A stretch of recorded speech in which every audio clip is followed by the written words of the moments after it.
ಎಲ್ಲ ಮಾಧ್ಯಮದವರಿಗೆ ನಮಸ್ಕಾರ. ಇವತ್ತಿನ ದಿನ ನಮಗಾಗಲೇ ಒಂದು ವಾರದಿಂದ ತರುಣ್ ಅವ್ರ ಜೊತೆಯಲ್ಲೇ ಓಡಾಡ್ತಾ ಇದ್ವಿ. ತರುಣ್ ಸ್ಟುಡಿಯೋಯಿಂದ ಅವರು ನಿರ್ಮಾಣವಾದ ಒಂದು ಸುಮಂತ್ರ ಅಂತ ಸಿನಿಮಾ, ಕನ್ನಡದ ಸಿನಿಮಾ.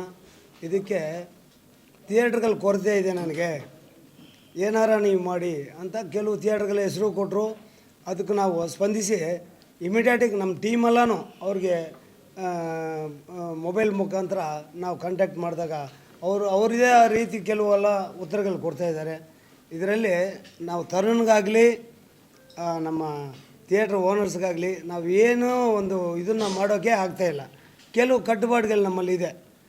ಕೆಲವು ಏನಾಗಿದೆ ಅಂದರೆ ನಾವು ಏನೇ ಲೆಟ್ರ್ ಮುಖಾಂತರ ಆಗಲಿ ಇನ್ನೊಂದು ಮುಖಾಂತರ ಆಗಲಿ ಅವ್ರಿಗೆ ನಾವು ಏನು ಮಾಡೋಕ್ಕೆ ಆಗ್ತಾಯಿಲ್ಲ. ನಾವು ಆ ಸೀಟಲ್ಲಿ ಕೂತ್ಕೊಂಡು ಕಾರಣ ಈಗ ನಿಮಗೆಲ್ಲ ಗೊತ್ತಿದೆ, ರಿಲಯನ್ಸ್ ಕಂಪ್ನಿಯಿಂದ ನಮ್ಮಲ್ಲಿ CCIಯಲ್ಲಿ ಕೇಸ್ ಹಾಕಿದ್ದಾರೆ.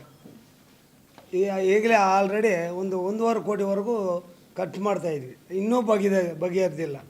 ಒಂದು ಹಿಂದಿ ಲ್ಯಾಂಗ್ವೇಜ್ಗೆ ಇಷ್ಟೇ ಸ್ಕ್ರೀನಲ್ಲಿ ಬನ್ನಿ ಅಂತೇಳಿ ನಾವು ಹೇಳಿದ್ದಕ್ಕೆ ಅವರು ನಮ್ಮ ಮೇಲೆ ಕೋರ್ಟ್ಗೆ ಹೋಗಿದ್ದಾರೆ.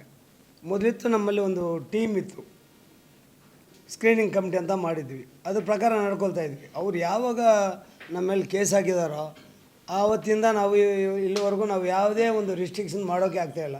ಯಾರಿಗೂ ಅಷ್ಟೇ, ಯಾವುದೇ ಲ್ಯಾಂಗ್ವೇಜ್ಗಾಗಲಿ ಯಾರೇ ಥಿಯೇಟ್ರವ್ರಿಗಾಗಲಿ ಏನು ನಾವು ನಿರ್ಬಂಧನ ಮಾಡೋಕ್ಕೆ ಆಗ್ತಾಯಿಲ್ಲ. ಅದು ನಮ್ಮ ಕೈಯಲ್ಲಿ ಇಲ್ಲ. ನಾವು ತರುಣ್ ಅವ್ರಿಗೆ ಚೆನ್ನಾಗಿ ಹೇಳಿದ್ವಿ, ಅವ್ರಿಗೇನು ಥಿಯೇಟ್ರ್ಗೆ ಲಿಸ್ಟ್ ಕೊಟ್ಟಿರೋ ಅವ್ರಿಗೆಲ್ಲ ಹೇಳಿದ್ವಿ, ನೋಡಪ್ಪ ನಾನು ಕನ್ನಡ ಲ್ಯಾಂಗ್ವೇಜ್ ಆಗ್ತಾಯಿದ್ದೀನಿ, ತೆಲುಗು ಸಿನಿಮಾನ ಕನ್ನಡ ಲ್ಯಾಂಗ್ವೇಜಲ್ಲಿ ಮಾಡಿದ್ದಾರೆ, ಅದನ್ನೇ ಆಗ್ತಾಯಿದ್ವಿ. ನಾವು ಹೇಗೆ ಇದನ್ನು ನಮಗೆ ಸುಮಾರು ದಿನಗಳಿಂದನೇ ಹಿಂದಿ ಅಡ್ವಾನ್ಸ್ ಕೊಟ್ಬಿಟ್ಟಿದ್ವಿ ನಾವು. ಅದು ಇದು ಅವ್ರಿಗೆ ತಕ್ಕಾಗಿ ಏನೋ ಅವರು ಇದನ್ನು ನಮಗೆ ತಿಳ್ಕೊಂಡು ಬಂದಿದ್ದಾರೆ. ನಾವು ತರುಣಿಗೆ ಅದೇ ಹೇಳಿದ್ವಿ, ನಾವು ಈ ಥರ ಹೆಲ್ಪ್ಲೈಸ್ ಆಗಿದ್ದೀವಪ್ಪ, ನಾವು ಏನು ಮಾಡಬೇಕು, ನೀವು ಲೆಟ್ರ್ ಕೊಟ್ಟಿದ್ದೀರಿ, ನಾವು ಸ್ಪಂದಿಸೋಕ್ಕಾಗ್ತಾಯಿಲ್ಲ, ಏನು ಮಾಡಬೇಕು ಅನ್ನೋದು ಇವ್ರಿಗೂ ನಾವು ಹೇಳಿದ್ವಿ. ಅದ್ರ ಮೇಲೆ ನಾವು ಅವ್ರಿಗೆ ಒಳ್ಳೆಯದಾಗಲಿ ಒಳ್ಳೆ ಹಿಟ್ಟಾಗಲಿ ಅಂತಲೂ ನಾನು ಅವರಲ್ಲಿ ಇದು ಮಾಡ್ಕೊಂಡಿದ್ವಿ. ಹೇಳಿ ಸರ್, ಒಬ್ಬೊಬ್ಬರು ಕೇಳಿ ಸರ್. ಮೊದಲನೇ ಸ್ಟಾರ್ಟಿಂಗ್ ಸ್ಟೇಟ್ಮೆಂಟ್ ಹೇಳಿದ್ರೆ ನಾವು ಹೆಲ್ಪ್ಲೆಸ್ ಆಗಿದೆ.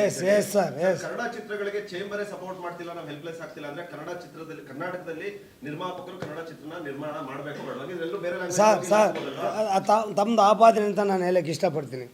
ತಾವು ಯಾಕೆ ಯಾವ ರೀತಿ ನಾವು ಕನ್ನಡ ಸಿನಿಮಾಗಳಿಗೆ ಸ್ಪಂದಿಸಬೇಕು? ಇವಾಗ ಹೇಳಿದ್ರಲ್ಲ ಸರ್, ಹೆಲ್ಪ್ಲೆಸ್ ಆಗಿದೆ. ನಾವು ಹೆಲ್ಪ್ಲೆಸ್ ಆಗಿದ್ರೆ ಅಂದರೆ ಯಾರಿಗೆ ನಾವು ಒಂದು ರಿಸ್ಟ್ರಿಕ್ಷನ್ ಮಾಡೋಂಗಿಲ್ಲ. ಯಾವುದೇ ಥಿಯೇಟ್ರ್ ಓನರ್ಗಾಗ್ಬೋದು, ನಮ್ಮ ನಿರ್ಮಾಪಕರಿಗಾಗ್ಬೋದು, ನೀವು ಇಂಥದ್ದೇ ಮಾಡಿ ಅಂತೇಳಿ ನಾವು ಅವ್ರ ಹಕ್ಕಿಗೆ ನಾವು ಶ್ರುತಿ ಮಾಡೋಂಗಿಲ್ಲ. ಇವತ್ತಿನ ದಿನ ಅದನ್ನೇ ಹೇಳಕ್ಕೆ ಬಂದೆ ಸರ್. ಇವತ್ತು ಅವರ ಸ್ವಾತಂತ್ರ್ಯಕ್ಕೆ ಅಡ್ಡಿಪಡಿಸೋಂಗಿಲ್ಲ ಯಾವುದೇ ಬಿಸ್ನೆಸ್ಸಲ್ಲಿ. ಇದನ್ನು ಖಂಡಿತವಾಗಿ ಹೇಳ್ತಾ ಇದ್ವಿ. ನಮ್ಮ ಮೇಲೆ ಒಂದು CCI ಅಂತ ಒಂದು ಇದೆ.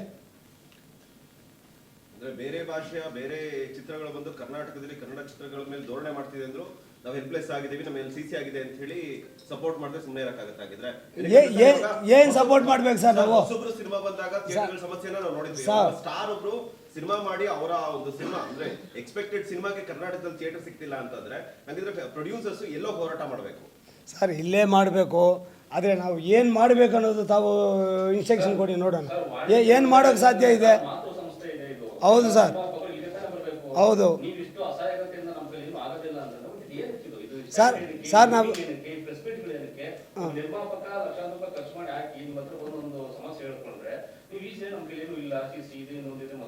ಹೌದು ಸರ್, ನಾವು ಯಾವುದೇ ರಿಸ್ಟ್ರಿಕ್ಷನ್ ಮಾಡೋಕ್ಕಿಲ್ಲ. ಹೆಲ್ಪ್ಲೆಸ್ ಅಂದರೆ ಇದನ್ನೇ ಹೇಳ್ತಾ ಇರೋದು. ಒಬ್ಬ ಥಿಯೇಟ್ರ್ ಓನರ್ಗೆ ನಾವು ಎಲ್ಲರೇ ಕನ್ನಡ ಕೊಡಲೇಬೇಕಂತ ಹೇಳಂಗಿಲ್ಲ. ಅವ್ರೇನು ಮಾಡಿದ್ದಾರೆ, 3 ಲ್ಯಾಂಗ್ವೇಜ್ ಮಾಡಿರ್ತಾರೆ. ಅದರ್ ಲ್ಯಾಂಗ್ವೇಜ್ ಅವರು ಕನ್ನಡ ವರ್ಷನಲ್ಲೇ ನಾನು ರಿಲೀಸ್ ಮಾಡ್ತಾಯಿದ್ದೀನಿ ಅಂತೀರಿ. ನಾವೇನು ಮಾಡ್ಬೇಕು ಅದಕ್ಕೆ ಸರ್? ಇದು ಏನಾಗಿದೆ ಗೊತ್ತಾ? ಇಲ್ಲ ಸರ್, ಯಾವ ರೀತಿ ಇದೆ ಅಂತಂದ್ರೆ ಅಲ್ಲಿನ ಪ್ರಾದೇಶಿಕ ಸಿನಿಮಾಗಳಿಗೆ ಮೊದಲ ಆದ್ಯತೆ ಇದೆ. ನೀವು ಹೊರಗಡೆಯಿಂದ ಕೋಟಿ ಸಾವಿರ ಕನ್ನಡ ತಮಿಳು ಡಬ್ಬಿಂಗ್ ಮಾಡಿದ್ರು ಕೂಡ ಪ್ರಾದೇಶಿಕ ಸಿನಿಮಾಗಳಿಗೆ ಸಾಕಷ್ಟು ಪ್ರಾಧಾನ್ಯತೆ ಕೊಡ್ತಾರೆ. ಮತ್ತೆ ಇಲ್ಲಿ ಏನು ಪ್ರತಿ ಸಿನಿಮಾ ಬಂದಾಗಲೂ ಆ ಥರ ಸಿನಿಮಾ ಒಂದು ಒಳ್ಳೆ ಕಂಟೆಂಟ್ ಇಟ್ಕೊಳ್ಳೋ ಸಿನಿಮಾಗಳಿಗೆ ಥಿಯೇಟರ್ ಸಿಗ್ತಿಲ್ಲ ಅಂತ ಒಂದು ಕೂತ್ಕೊಂಡಾಗ ಅದು ಕನ್ನಡಿಗರಾಗಿ ಕನ್ನಡ ಸಿನಿಮಾಗಳಿಗೆ ಮತ್ತು ವಾಣಿಜ್ಯ ಸಂಸ್ಥೆ ಮಾತೃ ಸಂಸ್ಥೆ ಅಂದ್ಕೊಂಡು ಲೆಟರ್ ಹಿಡ್ಕೊಂಡು ಬರೀ ಹೋರಾಟಗಳನ್ನೇ ಮಾಡ್ಕೊಳ್ತಾ ಸರ್. ಇದು ತರುಣ್ ಅವ್ರಿಗೆ ಕೇಳಿ, ನಾವು ಫ್ರೆಂಡ್ಲಿ ಏನು ಮಾಡಬೇಕು ಅದನ್ನು ಮಾಡ್ತಾನೇ ಇದ್ವಿ. ಅಲ್ಲ ಸರ್, ಈಗ ಅದನ್ನೇ ಆ್ಯಕ್ಷನ್ ತಗೊಳಕ್ಕೆ ಆಗ್ತಾ ಇಲ್ಲ. ತಲೆ ಕೆಡಿಸ್ಕೊಬೇಡಿ ಅಂತ ಹೇಳೋದಕ್ಕಿಂತ ಅವ್ರ ಹಿಂದೆ ನೀವು ಯಾವ ರೀತಿ ಇರಬೇಕು ಅಂತಂದ್ರೆ ಸಿನಿಮಾ ಮಾಡೋದಕ್ಕೆ ಎಷ್ಟು ಈಗ ಒಂದು ಸಿಂಪಲ್ ಕ್ವಶನ್ ಸರ್, ನಿಮ್ದೊಂದು ಮಾಲ್ ಇದೆ ಅಲ್ವಾ ಸರ್? ಹೌದು ಸರ್. ನೀವು ಎಷ್ಟು ಶೋ ಕೊಟ್ಟಿದ್ದೀರಾ ಸರ್ ಅವ್ರಿಗೆ? ಸರ್ ನಿಮ್ದೇ 2 ಥಿಯೇಟರ್ ಅಲ್ಲಿ ನೀವು ಎಷ್ಟು ಶೋ ಕೊಟ್ಟಿದ್ದೀರಾ? ತೆಲುಗು ಚಿತ್ರಕ್ಕೆ 2 ಥಿಯೇಟರ್ 6 ಶೋ ಕೊಟ್ಟಿದ್ದೀರಾ, ಕನ್ನಡದೇ ಚೂಮತ್ತರ್ ಚಿತ್ರಕ್ಕೆ 3 ಶೋ ಕೊಟ್ಟಿದ್ದೀರಾ. ಹ್ಞೂ ಸರ್. ಈಗ ಇದು ಅಲ್ಲ ಅಧ್ಯಕ್ಷರಾಗಿ ನಿಮ್ಮದೇ ಥಿಯೇಟರ್ ನಲ್ಲಿ ಕನ್ನಡಕ್ಕೆ ಶೋ ಸಿಗ್ತಿಲ್ಲ ಅಂತಂದ್ರೆ ಇದು ಏನ್ ಹೇಳ್ಬೇಕು ನಾವಾಗ? ಸರ್ ಕೊಟ್ಟಿಲ್ಲ ಅಂತ ಹೇಳ್ಬೇಡಿ, ಕೊಟ್ಟಿದ್ದೀವಿ ನಾವು ಮೊದಲು. ಎಷ್ಟು ಕೊಟ್ಟಿದ್ದೀರಾ ಸರ್? ಸರ್ ಚೂಮಂತ್ರ ಎಷ್ಟು ಕೊಟ್ಟಿದ್ದೀರಾ? ಕೇಳಿ ಸರ್, ಅವರು ಇಲ್ಲೇ ಇದ್ದಾರೆ, ಕೇಳಿ ಹೇಳಿ ಸರ್, ನೀವು ಹೇಳಿ ಸರ್. ಕೇಳಿ ಸರ್. ಪ್ರೈಮ್ ಟೈಮಲ್ಲೇ ಕೊಟ್ಟಿದ್ವಿ. ಎಷ್ಟೋ ಇದೆ, ನಮ್ಮ ವ್ಯವಸ್ಥಾಪಕರು ಇದ್ದಾರಲ್ಲ ಅದನ್ನು ಮೊದಲಿಂದಾನೇ ಅಡ್ವಾನ್ಸ್ಗಳು ಅದು ಇದು ಮಾಡಿರ್ತಾರೆ. ಅದು ನಾವು ಮಧ್ಯೆ ತೋರಿ ನಮ್ಮ ಕನ್ನಡ ಸಿನಿಮಾ ಕೊಡಲೇಬೇಕಂತೇಳಿ ಗಲಾಟೆ ಮಾಡಿ ನಾನು 3 ಶೋ ಕೊಡೋಕ್ಕೆ ಪ್ರೈಮ್ ಟೈಮಲ್ಲೇ ನಾನು ತೀರ್ಮಾನ ಮಾಡಿದ್ದೆ. ಬುಕಿಂಗ್ ಆಪ್ಷನ್ ಅಲ್ಲಿ ವೈಭವಿನಲ್ಲಿ 6 ಶೋ ತೋರಿಸ್ತಾ ಇದೆ, ವೈಷ್ಣವಿಲಿ 6 ಶೋ ತೋರಿಸ್ತಾ ಇದೆ. ತೆಲುಗಿನ ಚಿತ್ರಕ್ಕೆ, ಕನ್ನಡದ ಚೂಮತ್ರಕ್ಕೆ 3 ಶೋ ತೋರಿಸ್ತಾ ಇದೆ ಸರ್. ಇದು ನಿಮ್ಮದೇ ಚಿತ್ರ, ಹೌದು. ನೀವು ನಮ್ಮ ಫಿಲ್ಮ್ ಚೇಂಬರ್ ಅಧ್ಯಕ್ಷರು, ನಿಮ್ಮದೇ ಥಿಯೇಟರ್ ನಲ್ಲಿ ಕನ್ನಡಕ್ಕೆ ಸಿಗ್ತಾ ಇಲ್ಲ ಅಂತಂದ್ಮೇಲೆ ಹಂಗಿದ್ರೆ ಕನ್ನಡದ ನಿರ್ಮಾಪಕರು ಯಾರ ಹತ್ರ ಹೋಗಿ ಕೇಳಬೇಕು ಸರ್? ಓಕೆ ಅವರು ಇವರು ನಮ್ಗೆ ಅಪ್ರೋಚ್ ಮಾಡಿರೋದು ಯಾವ ಟೈಮಲ್ಲಿ ಕೇಳಿ, ಅದೇ ಅದರ್ ಲ್ಯಾಂಗ್ವೇಜ್ ಅವರು ಯಾವಾಗ ಅಪ್ರೋಚ್ ಮಾಡಿದ್ದಾರೆ ಕೇಳಿ.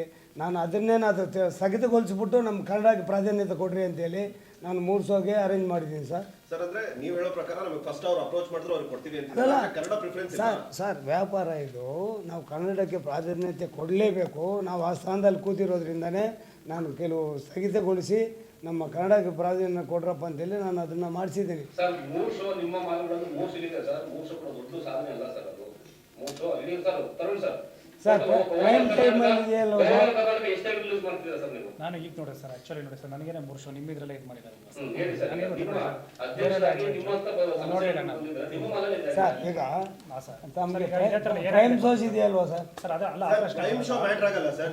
ಶೋ ಒಂದು ಸಿನಿಮಾಗೆ ಒಂದು ಥಿಯೇಟರ್ ಅಲ್ಲಿ ಎಷ್ಟು ಶೋ ಸಿಗಬೇಕು? ನಿಜ ಸರ್, ಪ್ರೈಮ್ ಶೋ ಮಾತ್ರ 4 ಶೋ ಸಿಕ್ಕತ್ತೆ. ಅದರಲ್ಲಿ 4 ಶೋ ಸಿಗೋದಾದ್ರೆ ನೀವು ಅವ್ರಿಗೆ ಯಾಕೆ 6 ಶೋ ಕೊಟ್ಟಿದ್ದೀರಾ, ಕನ್ನಡಕ್ಕೆ ಯಾಕೆ 3 ಶೋ ಕೊಟ್ಟಿದ್ದೀರಾ? ಚಾನ್ಸಸ್ ಇಲ್ಲ, ಆರ್ಆರ್ ಕೊಡಕ್ಕೆ ಸರ್ ನಿಮ್ದೇ ಶೋ ಅಲ್ಲಿ ನಾವು ಬುಕಿಂಗ್ ತೋರಿಸ್ತೀವಿ ಸರ್.